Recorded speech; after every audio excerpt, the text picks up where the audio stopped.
Hey, welcome to the Healthful Woman Podcast, the fastest growing podcast in women's health. Today's Monday, October 2nd, 2023. Caroline Friedman joins me today to talk about term PROM, which stands for premature rupture of membranes, which basically means you're water breaking before going into labor. It happens about 10% of the time, but this conversation comes up a lot in prenatal care. So while this is a short podcast, it is a high quality one. All right, on to a little housekeeping. First, I want to extend a warm welcome to all of the toasters who came on board as listeners over the past month. For those of you who do not know what I mean, I was a guest on The Toast last month, which is a great podcast hosted by Claudia and Jackie Oshry. For that podcast, Jackie interviewed me for over an hour and it dropped on their Patreon bonus content. Now, I went to medical school, I did all this training, and I have a pretty skilled job, but apparently the first thing I've ever done that impressed anyone was being a guest on The Toast. Everybody I know under the age of 35, family, friends, patients, told me how cool it was that I was on The Toast and how impressed they were. So I'm now an official toaster. I'm happy to be on the team. To all of you who found this podcast through The Toast, thanks for tuning in. I will do my very best to keep you informed and entertained. Special shout out to the toaster who commented that I was kinda hot with a question mark at the end. While technically that is simultaneously an insult and a compliment, I choose to only focus on the compliment side of that comment, and I thank you profusely for calling me hot. All right, reminder, for anyone listening on Apple or Spotify, we would love it if you could rate this podcast, obviously, preferably with 5 stars, if that's how you feel. Also, reminder to all of you, please send us any questions you might have for our mailbag podcasts. To send in questions, you can email us at hw@healthfulwoman.com, or you can go to our website, www.healthfulwoman.com, and click on the link that says send us your questions. Also, if you want to pre-order the book Emily Oster and I wrote, The Unexpected, we have a link on the website. Please do take a look at that. All right, thanks for listening. See y'all next week.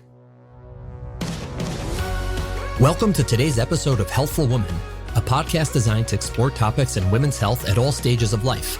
I'm your host, Dr. Nathan Fox, an OBGYN and maternal fetal medicine specialist practicing in New York City. At Healthful Woman, I speak with leaders in the field to help you learn more about women's health, pregnancy, and wellness. All right, Dr. Caroline Friedman, welcome back to the podcast. How you doing? Hi, thank you. Great. How are you? Good. So we're going to the prom. Wow. Excellent. You asked me if I ever went to a prom. Yeah.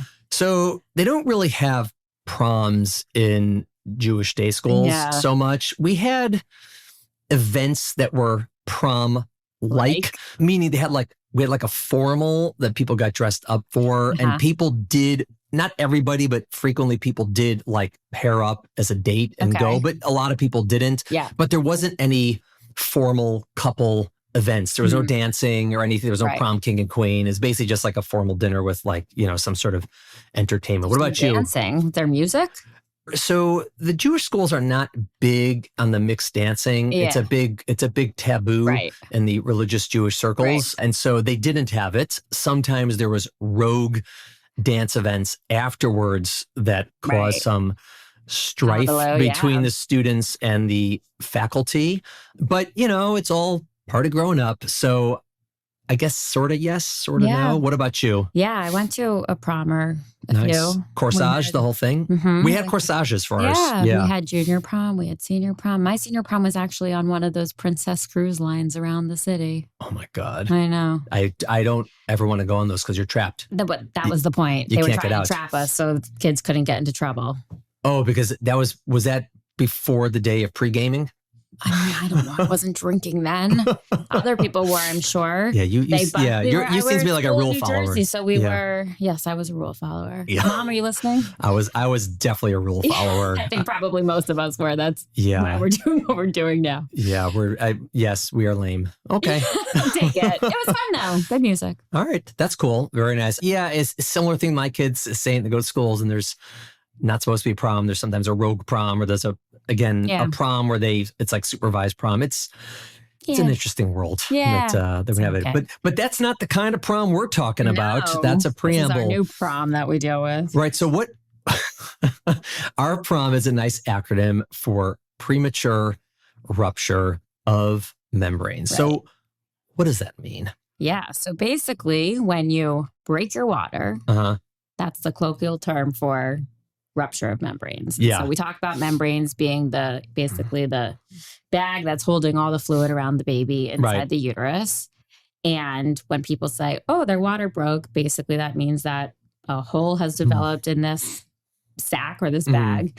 And now the amniotic fluid is leaking out of the uterus. Right. So that's the rupture of membranes part. That's the ROM. Right. So what does the P indicate? Premature. Right. People get confused because they think it means before 37 weeks, but no. It's not. No, we have to make everything as confusing as possible. Yes, that's another consequence. Yeah, we're kind of lame when it comes to drinking, but we're also kind of annoying when it comes to making complicated things more complicated. So basically, in this term, premature means that the water breaks before the onset of labor or before you're contracting and your cervix is already in the process of dilating usually. Right. And so it's what happens a lot of times in the movies when people are just out shopping and doing whatever they're doing. And all of a sudden, they look very comfortable. They're not contracting. They don't seem to be in labor, but all of a sudden their water breaks. Right. And then to really complicate things, when that happens before 37 weeks, we call it PROM. Right. 2 Ps, preterm premature rupture of membranes. And for those of you who are in this world, the reason that's so confusing is because premature almost always in our lexicon means before 37 weeks. But this is the one instance when it doesn't. Right. Yet it happens before 37 weeks. And so it's just weird. Yeah, don't worry about it too much. Yeah, sorry. So you'll hear PROM, you'll hear PROM, but when we, in our own world, we'll usually say term PROM. Right. Just to sort of like clarify again, we're talking about someone who's full term, 37 plus weeks, whose water breaks. Now, you're 100% correct. It's like people describe in the movies. And I would say pretty much everyone in the movies, that's what happens. Right. The first thing that happens is their water breaks. And then sometime thereafter, usually 3 seconds, they go into labor, very, very strong labor, and the babies come out, 4 minutes later. Right. So, but in reality, PROM is the exception. Yeah. Right? It only happens about 10% of the time. I think. Most of the time, people start by contracting or something else starts first. And I tell people that 90% of the time, your labor is going to start with contractions that build up, get more painful, get more regular. You'll show up to the hospital, your water bag is still intact, and either it's going to break on its own when you're 6, 7, or 8 centimeters, or we're going to break it for you. Yeah. And that's a whole other question about whether it's better or worse, whatever, but that's what's going to happen. But only about 10% of the time are you going to, again, have what you say, either wake up and your water's broken, or be it Nordstrom and your water breaks, or whatever it is in some real embarrassing place and your water breaks all over the place. And once the water breaks, it's quite variable when you're going to go into labor. Yeah. Right. And the other thing you just said too about it going everywhere, it's not always such a big, huge mess. Right. Yeah. That's the other thing the movies make it seem like. Yeah. My example is always Phoebe from Friends with the triplets, water breaks and then she's in booming labor and then they all come out like an hour later with a doctor who's funny. Yeah. Vaginal birth of triplets for Phoebe. Good job. Yeah. So there's a lot of things that can differ. And so one of the first things that people want to know about is how would they know if their water's broken? Yeah. Most of the time, people will feel some sort of wetness, for lack of a better term. It really, sometimes it is that big gush. Sometimes people even say they feel a pop. Yeah. And then all of a sudden there's water all down their legs and their pants are wet and it goes through their jeans and their dress and it's on their chair or their bed or whatever. Sometimes they describe it as just more of like a trickle, or they feel like it's, the discharge is more watery than usual and they change their underwear and it happens again and again. But usually it's described as sort of more than discharge, clear, watery, and usually at least a good amount. Yeah. And it keeps coming. Or that it keeps coming. Sometimes people say they think they peed themselves, but it wasn't yellow and it kept coming even when they stopped going to the bathroom and whatnot. Yeah. And similarly, I tell people just like how, 9 out of 10 times you're going to have contractions before it happens, meaning 1 out of 10 times it's going to happen.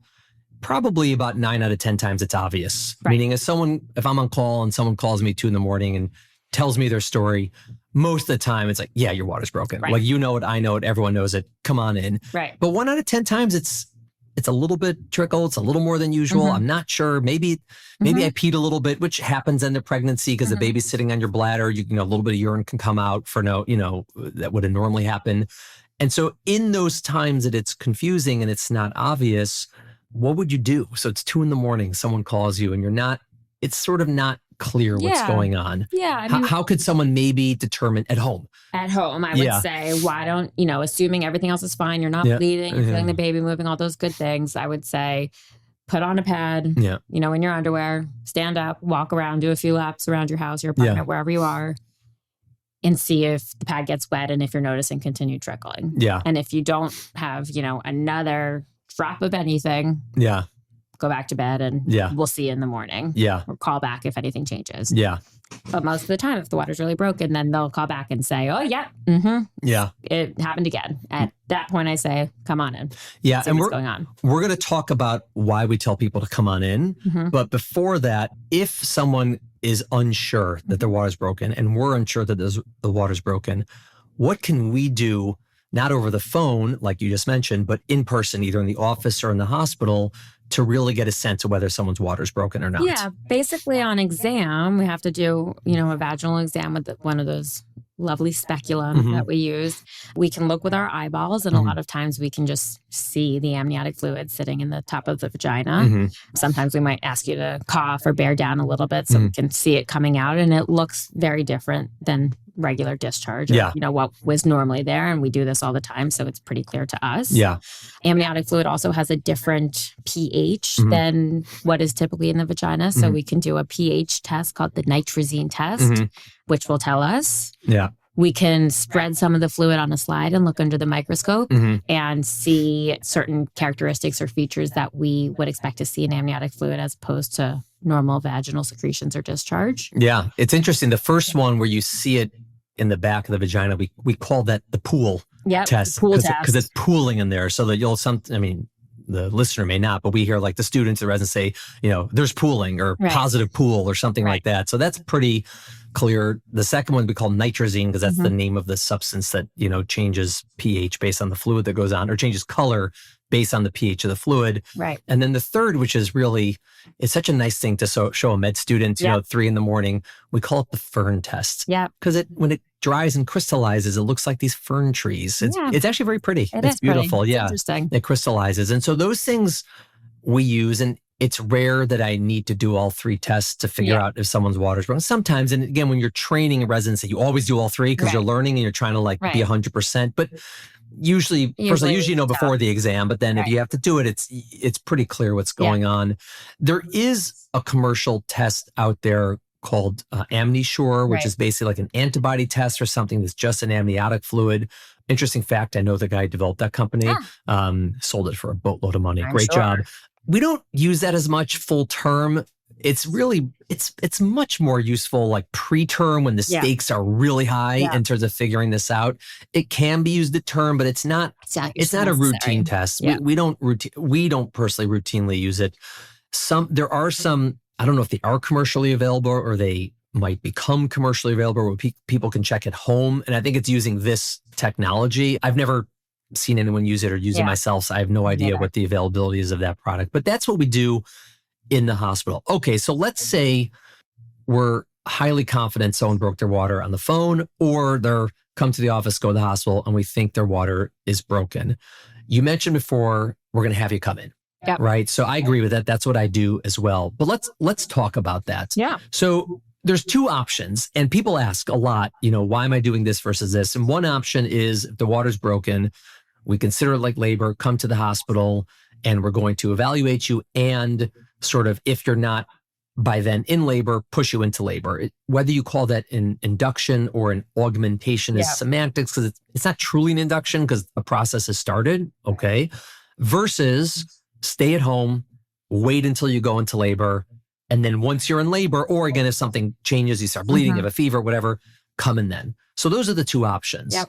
Why do you prefer, let's bring them in? Yeah, I think that there's pretty good data to support that doing the first thing where we bring them in and push labor along has much better outcomes, specifically in regards to infection and other potential, bad outcomes. We know that, risk of C-section or anything like that is not increased. Right. And so if we have nothing to lose and a lot to gain, why not just come in and get this process started in a safe, monitored place where we're watching the baby, we're watching you, we're making sure, no signs of infection. And if so, we can treat the infection and things like that. Yeah. And this is one where there are differing practices out there. And some of that is more based on, I would say, like the experience of the woman in labor more so than the data, meaning the data is very strong. This has been studied. Yeah. I mean, people have done very big studies where they take, term PROM, no infection, no nothing, and half the women they induce, the other half they send home for up to 3 days or whatever it is. And ultimately, there is no difference in the rate of C-section, meaning coming in and getting Pitocin or whatever it is to induce does not increase the risk of C-section compared to going home and waiting until you go into labor. That's been studied extensively. So that's not a risk. And the risk of infection to the mother and baby is higher if you go home. Now, I don't say that to scare people because it does not tend to be the type of infection that's life-threatening to mother or baby, meaning it doesn't increase the risk of like something horrible happening to the baby. But, if you get an infection, the baby gets infection, they need antibiotics, they go to the NICU. It's unpleasant in that sense. Right. And so when you hear that, right, if you're just looking at the data, it would say, well, then come in, like really no downside. And there's an upside of lowering the risk of infection. But some people look at the same data and say, all right, I still would rather stay at home. And just because that's the labor I want, that's experience one, and that's considered reasonable. We don't do it in our practice, but it's not like if you have a midwife or doctor who has recommended that, it does not mean they're outside the pale. Like it is considered reasonable, but you have to understand that coming in does not increase your risk of C-section, and it does decrease the risk of infection. There are some people differentiate if you're group B strep positive or negative. Right. There's also how fast is your labor. If this is not your first, sometimes the labor can be quick. Most people, I think 70% will be in labor within 24 hours and 95% within 3 days. Mm-hmm. So there's a lot. Some people say, wait at home for X amount of hours. I basically tell people, as long as everything's okay, you have time to grab your bag, take a shower, have something to eat, and then head at me. You don't have to call an ambulance to come in necessarily. But I tell people I prefer you don't, just wait till labor happens because I prefer not dealing with the infection. Right. And that's, I would say, the general practice in the US is to have people come in, but not, like I said, not uniform. Yeah. Do you get a lot of pushback on that in your own practice? I don't think so. Yeah. Not usually. I guess in our practice, not so much. Every now and again, but not so much. And there's, again, some people, if they're going places where they routinely have them wait at home, then maybe it would be a little bit different if someone came in. Right. Okay, so someone is coming into the hospital and their water's broken. You've already evaluated them, so you're confident their water's broken. Yeah. What do you do then? Yeah. So basically, once we're ready to go, we try to get the contractions going. So sometimes patients will choose to get an epidural before we start anything, but really, the options for bringing on contractions are to start something called Pitocin, which is, the same hormone that your body releases to make you contract, but we just give it through the IV in a very controlled fashion. Or if the cervix isn't very dilated and you want to, some providers will use what we call cervical ripening agents. One's called misoprostol, one's called Cervidil. Those are also options as well. Yeah. But most of the time we'll sort of just start with the Pitocin because the outcomes are just as good, and it's usually the easiest with the least risk for infection. Yeah, it's interesting because, like I sort of mentioned before, I don't consider this an induction, meaning if someone's coming in for an induction of labor, they're not already in labor, right? And their water's not broken, and we're trying to jumpstart them, put them into labor. And that, as we said in the induction podcast, takes a fair amount of time, especially if it's your first baby, requires a lot of patience. Often we have to do something like a balloon or a cervical ripening agent before we do Pitocin. And that's all true for induction. But if someone's water's broken, that process is much quicker. Meaning, usually. Not always, is on average, meaning you don't typically need something like the balloon or the cervical ripening agent. The data is that you just start Pitocin, it'll happen at the same speed, which is not the case if you're inducing someone's labor out of nowhere. Right. Right. Starting Pitocin will work, but it'll take a lot longer. Right. And so it typically goes faster. It typically doesn't matter which agent you use. Again, if someone's water's broken. And there are people it's more common that it's going to be fast, right? Every now and again, you start and their cervix is closed and then they're 2 centimeters and then like 3 hours later, they're pushing. And even with first babies, because there's something about people when the water's broken, either it's because a process has already started or it does initiate a process. Like part of our induction protocol is to break someone's water for that exact reason. So so for those of you who, when your water breaks, again, you may not feel like you're in labor, but there is a process that has started. And so it's a lot easier to sort of push that along if we want to. Do you have any concerns about someone as their water breaks at home? Are there any circumstances where that's more concerning to you? Like, let's say they had a very high amount of fluid beforehand or something like that. Is there something where you, again, would have more concern for someone? Yeah, I think if they had a lot of fluid and there's, especially if the baby maybe isn't head down, we want the patient to come in right away so we can see what's going on. Basically, if the baby's not head down, and the water breaks, we are concerned that another body part of the baby might come down, like a foot or an umbilical cord or something that we really don't want coming out of the vagina. So the sooner you can get in, the better. Yeah. I mean, generally the times when we tell people to come in like rapido, if their water breaks is, again, if they had high fluid, the baby wasn't head down. If the fluid is like an odd color, like green, or it smells bad, or there's bleeding, or you have a fever and you feel like you're infected. So those are things where it's more concerning, not that the water broke, but sort of what's going on as well. But usually if it's clear fluid and you otherwise feel okay, it's okay, like we said, to wait a little bit. And then when someone's already in labor and things are looking fine, do you think much differently about them if their water has been broken for a while before? In the back of my head, I'm always looking at, wondering maybe they're going to show signs of an infection sooner than they might have otherwise. But as long as mom and baby and everything are looking stable, not really. Yes. Nowadays, I mean, this is for a long time, we test routinely for group B strep. So if the group B strep is negative, we don't worry about X amount of hours with rupture membranes. People have this thought that, and this comes up a lot, well, once my water's broken, the clock starts and the baby has to be out within 24 hours. I have no idea who invented that clock or whose clock that is. That clock does not exist in like medical literature. So there's nothing about your water being broken for a long time.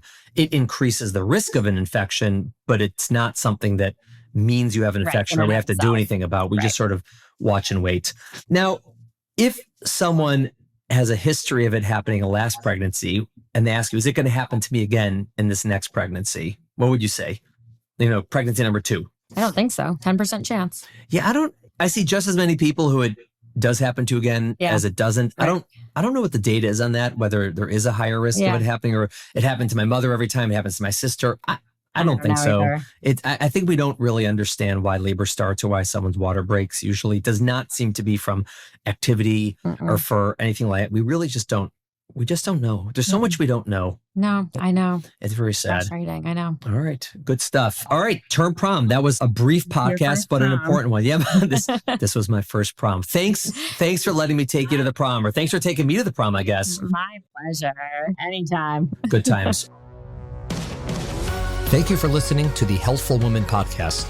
To learn more about our podcast, please visit our website at www.healthfulwoman.com.